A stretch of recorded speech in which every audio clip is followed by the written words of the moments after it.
For a promotion that's probably going to go out of business in a year, AEW seemed pretty lively tonight. Welcome back, guys, to the Rantin Review Pro Wrestling. We are recapping this week's AEW Dynamite. I haven't done a Dynamite review in a while. Again, I was busy with the G1 over the last month.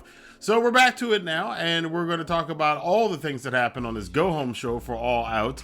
That was a little shaky, much like Forbidden Door pay-per-view coming in, but much like the Forbidden Door pay-per-view, they managed somehow to pull it all together in the last minute to actually get me pretty damn excited for the pay-per-view coming up this Sunday. But before we get into that, I want to remind you guys, if you're new to my channel or any of my channels, that on all of my channels, whether it's Wrestling with Finance, Rantin Review Gaming, Rantin Review Entertainment, Rantin Review Pro Wrestling, I have a bunch of free goodies down for you guys in the description box below, so check some of those out. You can get some free stocks from Webull and Robinhood that can be worth anywhere up to $1,800 a piece. You can get some free crypto from Coinbase that give you free Bitcoin, and it's a good time to get in on it while the prices are low before they go back up high again. And you can get some free points, 60,000 free points from the Chase Sapphire Preferred card by just signing up and meeting the minimum requirement. So check out those links down in the description box below. Get yourself what essentially amounts to free money and free trips. By the way, on my Wrestling with Finance channel, I will finally tell you guys how I went to Forbidden Door in Chicago for free. Didn't pay for the hotel, didn't pay for the plane tickets, didn't pay for baggage or anything else. I will let you guys know that, so check out the Wrestling with Finance channel when you get a chance. All right, so Dynamite tonight, they came into this, like I mentioned in the video earlier this week, there's been a lot of chatter over the past couple weeks about AEW going down the drain, down the toilet. The CM Punk stuff of him shooting off in the mouth about Hangman Page, the really confused state of the booking with the AEW Championship unification match last week between Punk and Moxley, with the interim champion and the existing champion now being an undisputed champion. We started out the show on Dynamite this week with Jon Moxley coming to the ring with a mix of boos and cheers. Of course, they were in Chicago, which is CM Punk's hometown. Moxley basically kayfabe. You gotta give qualifiers to this stuff now. Kayfabe buried CM Punk as he wasn't a savior, he wasn't a martyr you thought he was, he wasn't the guy you thought he was. He tucked his tail and ran as soon as he saw trouble, and he wasn't man enough to take on Jon Moxley. So Moxley said, hey, here's a contract. Anybody who wants a contract for All Out this Sunday, I'm going to leave this in the middle of the ring. Come on and sign it. So then one of the producers came out from the ring, and somebody that a lot of fans know is associated with CM Punk's history. Ace Steele does come to the ring, and he takes up the contract. We would see this play out later in the night when CM Punk did make his debut on the show at the 9 o'clock hour of tonight. And, they came to the ring, and it looked like he was about to lose his smile. Punk laid out the fact that he came back to wrestling a year ago, and he's enjoyed his time, but maybe 100% is not good enough with his foot. And before that, Ace Steele comes to the ring. His trainer, he gives a bit of a backstory. And amazingly enough, if you noticed on the night, because there's been the word has gone around that the executives at Discovery are not too enthralled with all of the adult language on AEW Dynamite. So if you notice, almost nobody tonight really dropped any really big cuss words on the show. I mean, even Moxley censored himself, but not only does he drop a curse word, he drops an F-bomb, and it didn't get bleeped out on live television. Good job there, Ace. But the crux of it was that he was giving CM Punk a motivational speech. He basically was giving CM Punk the Rocky Balboa movie speech where Rocky talks. He's like, it's not about how many times you get knocked down. It's about how many times you can get hit and keep moving forward.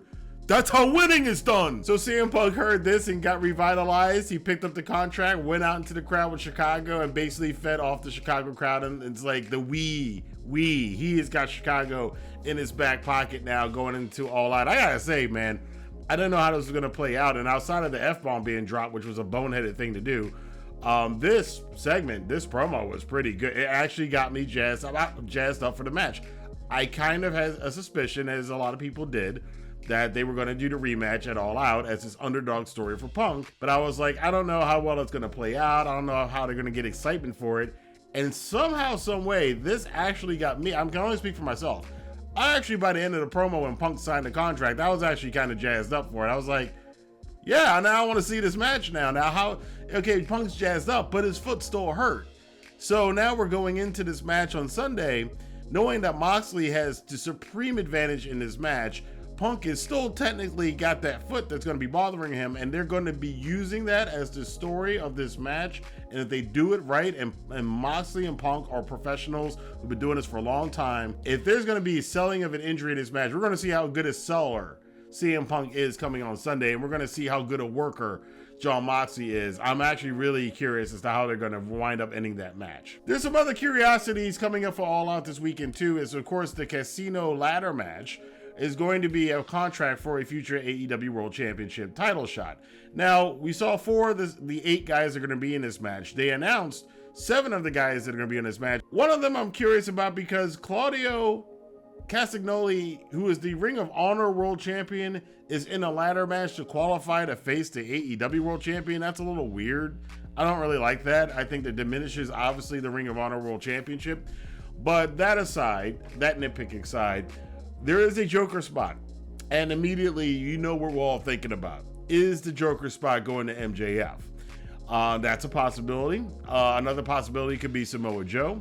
Which would be a great match to see Samoa Joe versus CM Punk at the Arthur Ashe show, which you would assume the title match would happen at for whoever wins the ladder match. There's also no possibility because Roosh is in there and because of what happened the other week on Dynamite that Dragon Lee could be the surprise 8th guy, which may disappoint some fans. I think they kind of need to get ahead of that a little bit and kind of maybe just throw out some names so people aren't suspicious and go, oh, it's going to be MJF. Because I think a lot of fans are going to think and expect and want it to be MJF. But I'm kind of 50-50 on it. I don't think that's going to be what happens. I don't think we're going to see.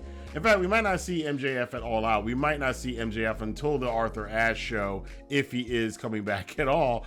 Of course, all of that's up in the air. But I did notice that a lot of speculation over, because everybody they put in that match, I can't think of them being good challengers for the World Championship. Nothing against the athletes in there, but I think you're going to need a big name to go in the Arthur Ashe Stadium show, and Samoa Joe could be one. I would say Samoa Joe is a possibility, but we'll see. Jake Hager took on Bryan Danielson in the opening match of the night. Danielson and Hager, that was a pretty good match, actually.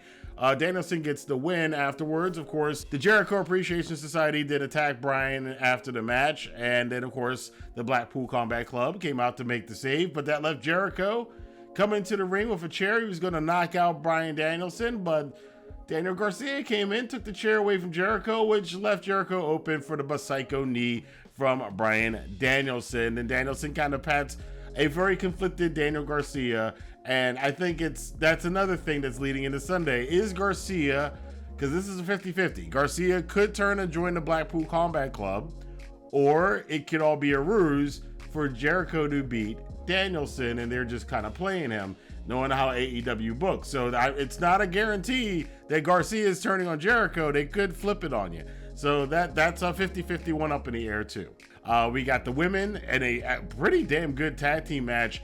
The 4 women that will be competing for the AEW Interim Women's Championship, with Shida teaming out with Toni Storm to take on Dr. Britt Baker, DMD, and Jamie Hayter.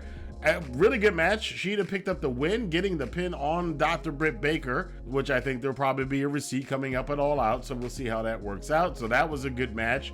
Looks like the women turned it on, especially Toni Storm. Toni Storm looked great in that match. Jungle Boy had a sit-down interview with Christian and JR. I was just thinking about this the other day. Like, they need to do more of these sit-downs with JR because they're so good. And this Christian and Jungle Boy, I don't know what's going to happen with that match, but it should be absolutely fantastic. But then we got it. Let's just talk about it. The match I was looking forward to the most of this night, the main event, the semifinals for the Dynamite side of the Trios tournament. Kenny Omega and the Young Bucks, the Elite, taking on the team of Aussie Open and Will Ospreay of the United Empire. Coming into this, after last week, AEW finally acknowledged the ongoing, which has been going on for months now, online feud between Kenny Omega and Will Ospreay, and they tore into each other in this match. But you can see there isn't real animosity, because there was a lot of times in this match where Ospreay was talking to Omega and making sure that Omega was okay on some of those dives. At one point in the match, Ospreay takes off Omega's shirt, and shout out to I can't remember who it was on Twitter who pointed this out, that as we go along, you'll see some of Kenny's apparatus. Like the brace was off this week. The shirt may be off coming by Sunday since it's already been taken off anyway. And, all of that garb is being shed away from his injury, and we're going to get the full Kenny Omega as time goes on. I think that's a nice little detail that they added in here. But this, man, my God, this main event match was absolutely crazy. Ospreay and Omega only, maybe about 4 or 5 minutes of them in the ring against each other, but the counters that they have for each other, the only thing I can think about it while watching this is as awesome as it was, I'm thinking I cannot wait for Wrestle Kingdom come January, because the scuttlebutt is, for those of you who don't watch New Japan, this feud between Ospreay and Omega is hinted at here on Dynamite, but the conclusion is probably going to come at Wrestle Kingdom in January in New Japan at the Tokyo Dome, which would be absolutely amazing. I imagining Kenny Omega and Will Ospreay in the Tokyo Dome at a Wrestle Kingdom and what would be match of the year easily, at least a contender. That's going to be something, and this is the road towards that for New Japan. Again, we got the Pro Wrestling Multiverse just working its wonders once again. Absolutely fun stuff. The Omega does get the win, does get the pin, the One Wing Angel on Aussie Open, wins the match, and they are now going to go on to the finals. But this brings up one other thing that came up during the night. One of the guys that has been left out of the bill to All Out is Hangman Adam Page, and a lot of people had suspicions about this, and I was thinking that he was just going to be in the corner, but the way they did it with Andrade attacking the Dark Order, 10 being injured, which they set up last week, which I thought was a legitimate injury, great selling there, it wasn't a legitimate injury, it was lead into this for Andrade to beat up Evil Uno, and then for Silvers and Spartan to have nobody to team with for the Dark Order. Of course, Hangman Page comes out, offers his services. He is now going to team up and be part of the Dark Order going into this Friday's Rampage match against the Best Friends. We already see where this is going. We thought this was going from the beginning of the tournament. Again, the way they played it out, that's what we enjoy seeing. The Dark Order with Hangman Page in the finals against Kenny Omega and the Young Bucks.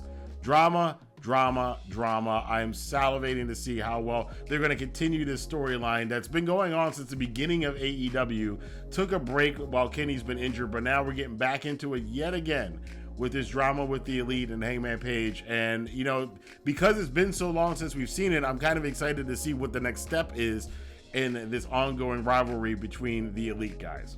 Overall, like I said, for a company that, people are already predicting its death within 12 months, this was a pretty damn good episode of Dynamite. And here's the weird thing about that. I did that video the other day, and even after that, I went into watching Dynamite tonight a little down on it.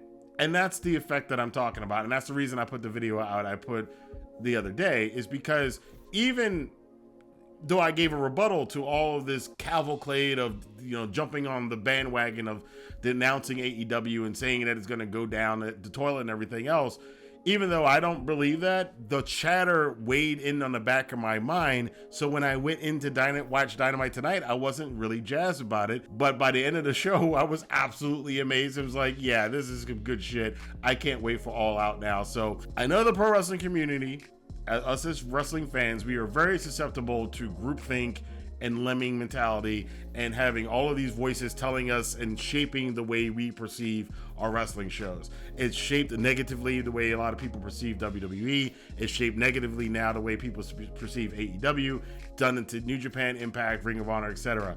Do not let other people's opinions influence you, because you might be missing out on some good stuff if you just follow the herd. That is the lesson I have learned this week. I already learned, but even still, I let it creep into my brain a little bit tonight, and thankfully AEW put on a damn good Dynamite, one of the best of the year tonight, to kind of get my spirits back up for the promotion, and hopefully some of the doom and gloom can kind of, I doubt it, but maybe it'll settle down a little bit. I'm sure as I'm speaking, there'll be about another 10 videos predicting AEW's demise in 2023, but before that happens, if it happens, let's enjoy what they're doing so far. And I gotta say, as a go-home show for Dynamite heading into All Out, this was pretty damn good. But I want to know what you guys thought about it. Let your voice be heard in the comment box below. Do you think they set it up pretty well? Do you think it's still a lackluster card? Are you digging the CM Punk Jon Moxley build? Do you think it was just a weird build and you're still not feeling it? Or did this tremendous promo tonight bring it back for you? I want to hear what you guys think. Until next time, be sure to hit the like button, subscribe button, and the notification bell. And be sure to share this video on Twitter, Facebook, Instagram, wherever you talk about pro wrestling and sports entertainment. I will see you guys this weekend. We have a lot to review with the WWE UK Castle pay-per-view and AEW's All Out pay-per-view in Chicago. It'll be a long weekend, and we got some New Japan stuff to talk about too, because there's a lot coming up in New Japan soon. A lot of stuff happening. I'm excited. And as one fan at Dynamite held up a sign that said, I'm going to reiterate it, just enjoy wrestling. I'll see you guys next time for more news, rumors, and commentary here on the Rantin Review Pro Wrestling. Have a good day.